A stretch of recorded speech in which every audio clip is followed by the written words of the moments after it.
Hi, everyone. My name is Adam Perry, as Tom nicely introduced me. I work at Expo on React Native Dev Tools and Services.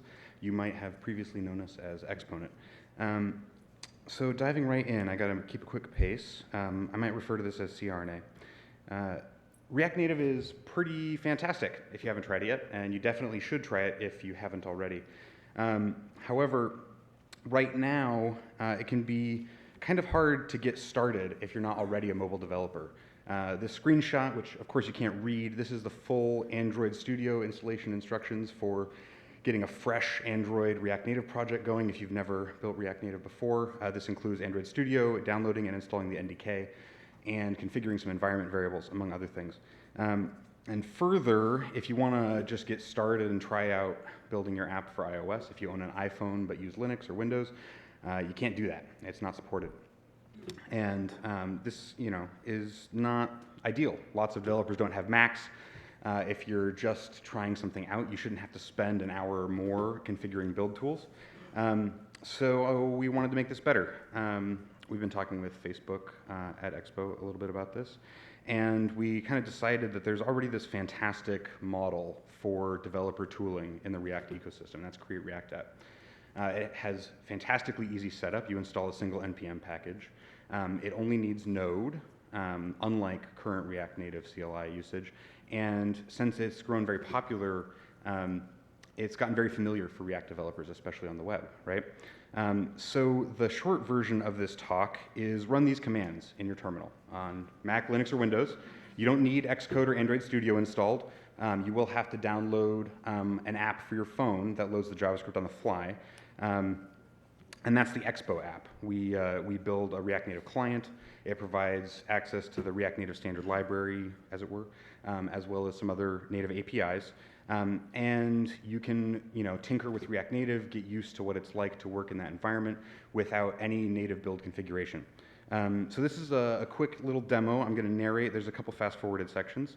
You can't read this, but trust me. The center is a physically recorded iPhone 7 screen. This is an actual device. So we create our project here. And this is followed by human history's fastest Node modules installation. Ignore the fast forward symbol. That's not actually happening. It's just like a supercomputer. So we have some instructions on how to get started, some commands we can run. We enter the directory. We start the development server.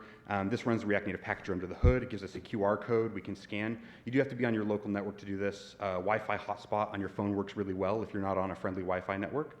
And this transforms and bundles your JavaScript on the fly with your app loading on your device or in a simulator if you want. This has live reloading enabled, so my favorite text editor, Nano, is going to be used to put a console log statement in, as well as a new text element.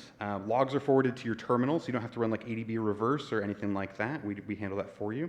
And this is just a ridiculous demo of the kinds of native functionality you can get access to out of the box with the app.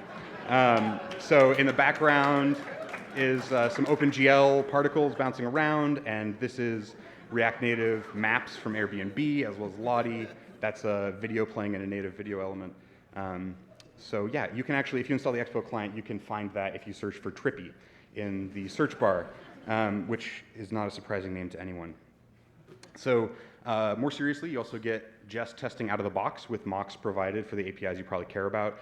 We default to the watch mode, which was excellent advice from Dan Abramov. I really like that feature in Jest. One caveat with this whole setup is we can't hot load native code in the app. So you can't run React Native Link if you're familiar with that command and have it work in a CRNA project. That said, you do have access to, as I said, the React Native APIs, and then Expo's client exposes a bunch of modules. Some of these are popular open source React Native libraries that we've included. Others are modules that we maintain and curate. There's a whole list at that web URL there, but a lot of stuff that people care about is there, and it's growing all the time. And further, if you do need to run your own native build step, which happens, right? You can eject, just like Create React App.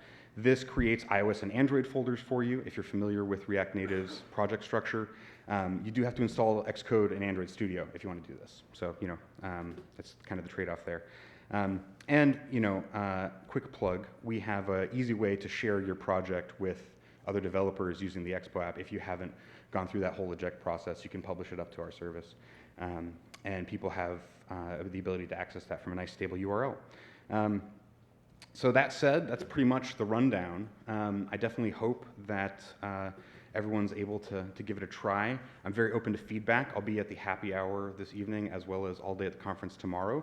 And you can find me on Twitter. Bug reports and feature requests on the repo, which you can see the URL for, are very welcome. And I hope you enjoy the rest of the conference. Thanks for your time.